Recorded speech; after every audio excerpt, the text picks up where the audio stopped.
Welcome to Chillin' 101. We hope this video helps. In this video, I will explain how to remote start your Audi A5. First, ensure your Audi Connect subscription is active, as this service is essential for remote functions.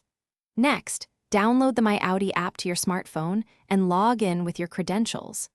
Confirm your Audi A5 is correctly linked to your account within the app. Finally, always make sure all car doors are closed and locked for safety and functionality before attempting to remote start.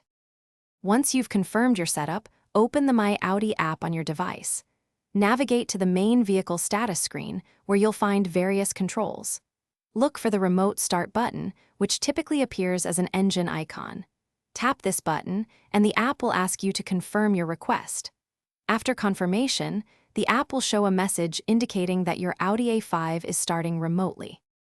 After initiating the remote start, you might observe your Audi A5's exterior lights flash briefly, signaling successful activation.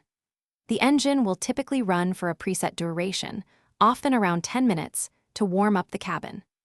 The climate control system will also engage, using your last settings to ensure comfort. Remember to always ensure your vehicle is in a safe, well-ventilated area before using remote start. Keep in mind a few important considerations for remote starting. The system might not activate if your fuel level is critically low. Also, ensure the hood is completely closed and latched as a safety measure. Be aware that some local regulations may restrict vehicle idling, so check your area's rules.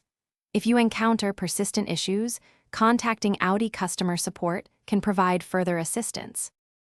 Thanks for watching. Consider subscribing if we helped you.